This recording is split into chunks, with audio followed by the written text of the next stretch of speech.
વિદ્યાર્થી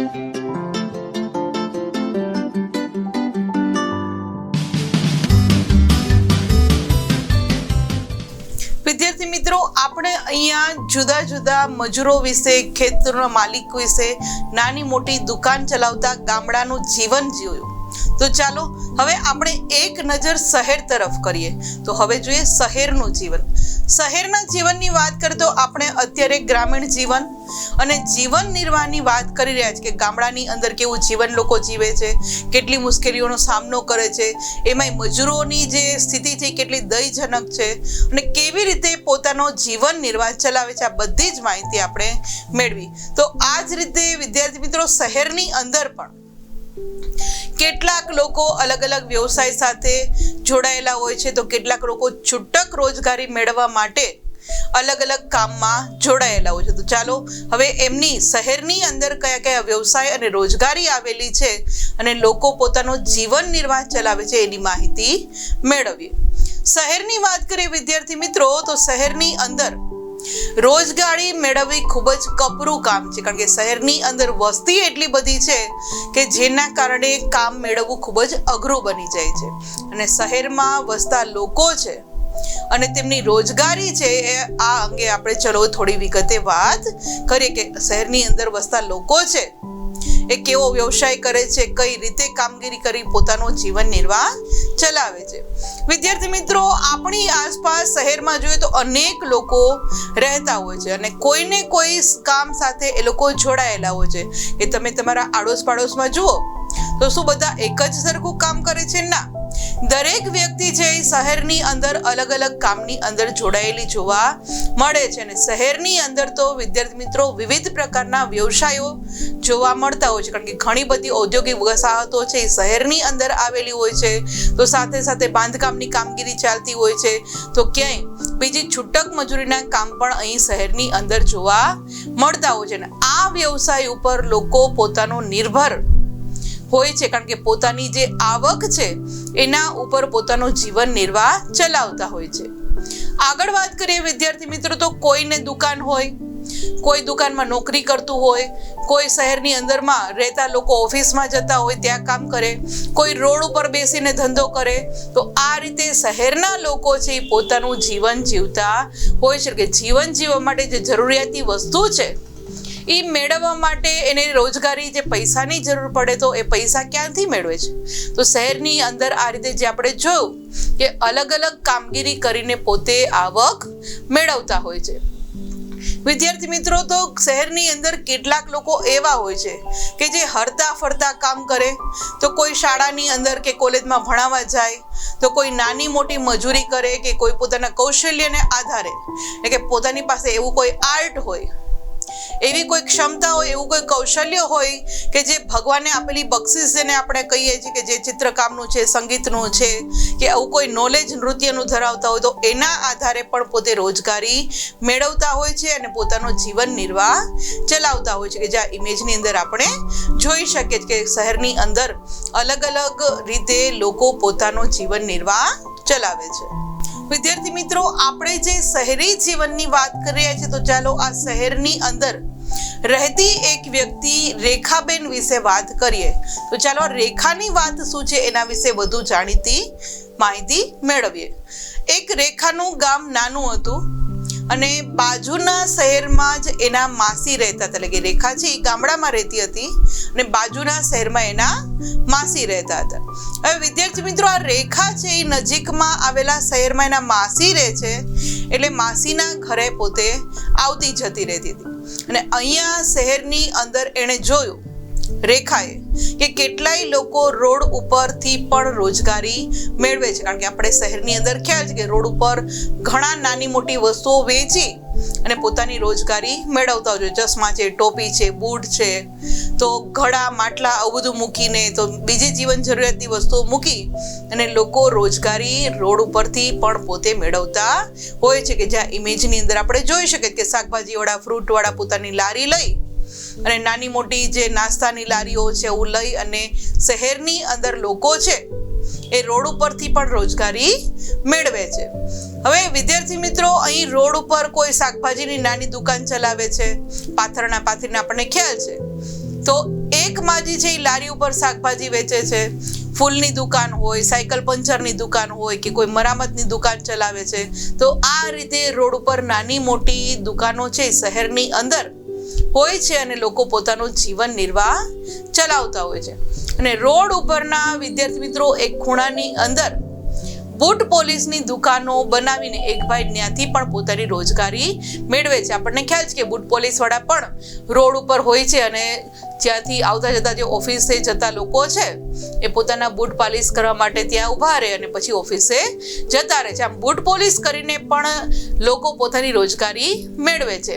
અને વિદ્યાર્થી મિત્રો સોડા શરબતની દુકાન હોય, કરિયાણાની દુકાન હોય, એ પણ જાણે રોડ ઉપર હોય એવું આપણને લાગે છે અને લોકો આ રીતે પણ પોતાની રોજગારી મેળવતા હોય છે.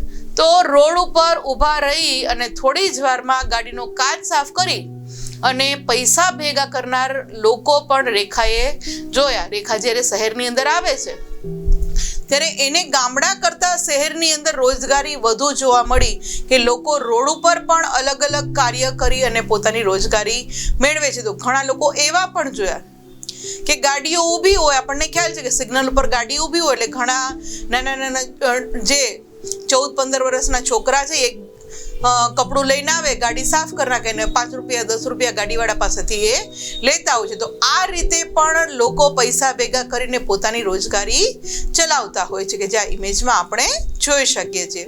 વિદ્યાર્થી મિત્રો, એક ભાઈ જે સાયકલ ઉપર સફાઈના સાધનો વેચે છે. આપણને ખ્યાલ છે કે ઘણીવાર એવા લોકો પણ આપણે જોયું કે સાવરણી, સાવરણા, સુપડી એવું બધું વસ્તુ સાયકલ ઉપર મૂકી અને પોતે વેચવા નીકળે. એટલે સફાઈના સાધનો જે જુદા જુદા છે એ સાયકલ ઉપર પણ વેચવા નીકળે છે. તો બીજો ભાઈ છે એ રસ્તા ઉપર પીવાના પાણીનો ધંધો પણ કરે છે. આપણે ઘણીવાર હાઈવે ઉપર જઈએ ત્યારે ખ્યાલ છે કે ઘણા લોકો બોટલો છે પાણીની એ રોડ ઉપર ઊભા ઊભા વેચતા હોય છે અને આ રીતે પણ પોતાની રોજગારી મેળવે છે. અને તે જ રસ્તા ઉપર વિદ્યાર્થી મિત્રો ફેરિયા છે, રમકડા વેચવાવાળા પણ આપણને જોવા મળે છે કે જે આ ઇમેજની અંદર આપણે જોઈ શકીએ છીએ.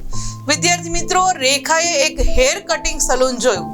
શહેરની અંદર આવી એટલે શહેરની અંદર તો સલૂન મોટા હોય છે અને તરત જ એણે કહ્યું કે આ બધું તો મારા ગામમાં 3 કે 4 દુકાનોમાં જ હોય છે. કારણ કે ગામડાની વસ્તી નાની હોય એટલે ગામડાની જે કરિયાણાની દુકાન હોય ત્યાંથી જ વિદ્યાર્થી મિત્રો શાકભાજી મળી રહે, ફ્રૂટ મળી રહે, કરિયાણું મળી રહે કે બીજી નાની મોટી દવા મળી રહે. એટલે ગામડાની અંદર ફક્ત 3 કે 4 દુકાનો હોય એમાં બધું જ આવી જાય. જ્યારે શહેરની અંદર જ્યારે રેખા આવે છે ને કેટલા બધી દુકાનો જોઈ છે, અલગ અલગ વ્યક્તિઓ અલગ અલગ વ્યવસાય સાથે જોડાઈ અને પોતાની રોજગારી મેળવે છે. એટલે તરત જ રેખાને થાય છે કે ઓહો, અહીંયા તો આટલી બધી દુકાનો છે પણ મારા ગામની અંદર 3 કે 4 દુકાનમાં જ આ બધું મળી આવે છે. અને રેખાના ગામમાં જે બધું દુકાનમાં મળી જાય છે અને આવી કેટલીક વસ્તુ છે અહીં એને પાથરણામાં વેચાતી જોઈ. કારણ કે ગામડાની અંદર એક જ દુકાનમાંથી બધી વસ્તુ મળતી હોય, જ્યારે શહેરની અંદર શાકભાજીવાળા જુદા, ફ્રૂટવાળા જુદા, બીજી નાની મોટી વસ્તુ વેચવાવાળા જુદા, ચપ્પલવાળા જુદા. તો આ રીતે પાથરણામાં વેચાતી કેટલી વસ્તુ એને અલગ અલગ શહેરની અંદર રેખા ત્યાં જોઈ આવે છે. વિદ્યાર્થી મિત્રો, રોડ ઉપરની દુકાન કે રોડની આસપાસ કામ કરનારને કારણે અનેક વખત આપણને સમસ્યા જોવા મળે છે. કારણ કે રોડ ઉપરથી આપણે જે કોઈ લોકો રોજગારી મેળવે છે, કોઈ એવી સમસ્યા આવે, કોઈ કુદરતી આફત આવે તો તરત જ આપણને પહેલો વિચાર આ રોજે રોજનું કમાઈને ખાનાર લોકોનો આવે છે કે એ લોકોનું શું થશે. એટલે રોડ ઉપરની દુકાન હોય, રોડ ઉપરની આ ઉપર પાથરણા પાથરીને જે ધંધો કરે છે, વેપાર કરે છે, એને ઘણી બધી સમસ્યાઓ આવતી હોય છે અને ક્યારેક ટ્રાફિકની સમસ્યા પણ એને કારણે વધી જાય છે. તો ક્યારેક નાના મોટા અકસ્માત થાય છે ને આવું રોડ ઉપર કે રોડની આસપાસ કેટલાક લોકો વ્યવસાય કરીને પોતાનો રોજગાર પણ મેળવતા હોય છે. કારણ કે આવી ટ્રાફિકની સમસ્યા થાય ત્યારે લોકોને ખૂબ જ સમસ્યાનો સામનો કરવો પડતો હોય છે. વિદ્યાર્થી મિત્રો, શહેરમાં એક વ્યક્તિ કે એક કરતાં વધારે વ્યવસાય કે કૌશલ્ય ના આધારે વિવિધ પ્રકારના કામ કામ સાથે જોડાયેલી હોય છે, કારણ કે શહેરની અંદર આપણને ખ્યાલ છે કે મોંઘું બધી વસ્તુ મળતી હોય, એટલે કોઈ પણ એક વ્યક્તિ જે એક કરતાં વધુ વ્યવસાય સાથે જોડાયેલો હોય કે ભાઈ સવારે આ કામ કરે, બપોરે આ કામ કરે, વળી ફ્રી ટાઈમ મળે તો બીજું કોઈ કામ કરી લે, આ રીતે પોતાનું જીવન નિર્વાહ શહેરની અંદર ચલાવતા હોય છે. અને રેખાએ જોયું વિદ્યાર્થી મિત્રો શહેરમાં કે ટાયર પંચરની દુકાનમાં કામ કરતો એક છોકરો રાત્રે ભજનની અંદર ઢોલ પણ વગાડતો હતો. તો આ શું બતાવે છે કે કોઈ એક વ્યક્તિ જ્યારે શહેરની અંદર રહે છે ત્યારે એને પોતાનું જીવન નિર્વાહ ચલાવવા માટે એક કરતાં વધુ કામ કરવું પડે છે. કે સવારે ટાયર પંચરની દુકાનની અંદર કામ કરતો હતો, રાત્રે ફ્રી ટાઈમમાં એ શું કરતું કે ઢોલ વગાડી અને ત્યાંથી પણ એ પૈસા કમાય છે, કે જે આ ઇમેજની અંદર આપણે જોઈ શકીએ છીએ. વિદ્યાર્થી મિત્રો, થોડીક વધુ માહિતી શહેર વિશે મેળવીએ તો એક અંદાજ મુજબ શહેરમાં રોજગારી મેળવતા કુલ વ્યક્તિ પૈકી 12% લોકો એવા છે કે શહેરના રસ્તા ઉપરથી પોતે રોજગારી મેળવે છે. કે કુલ 12% એવા લોકો છે કે જે શહેરની અંદર રોડ ઉપર, જે આપણે ફૂટપાથ કહીએ છીએ, ત્યાં બેસીને પોતાની રોજગારી મેળવતા હોય છે, કે જે ઇમેજની અંદર આપણે જોઈ શકીએ છીએ કે રોજગારી મેળવવા માટે ફૂટપાથ ઉપર પણ લોકો ધંધો કરવા લાગે છે. અને કેટલાક શહેરમાં વિદ્યાર્થી મિત્રો પાથરણા બજાર કે લારી ગલ્લા બજાર માટે ખાસ વ્યવસ્થા કરવામાં આવે છે. કે અમદાવાદ જેવા મોટા શહેરની અંદર વિદ્યાર્થી મિત્રો તમે જાઓ તો જે 3 દરવાજાની જે ત્યાં બજાર છે ને પાથરણા બજાર કહેવાય, કારણ કે ત્યાં બજારની અંદર લોકો નીચે પોતાની વસ્તુ મૂકી અને વેચતા હોય છે. તો આ બજારને આપણે પાથરણા બજાર કહી શકાય. અને આ પાથરણા બજાર જેથી કરીને ટ્રાફિકની સમસ્યા નિવારી શકાય, કે જે આ ઇમેજની અંદર આપણે જોઈ શકીએ કે કઈ રીતે ટ્રાફિકની સમસ્યા તમે નિવારી શકો છો.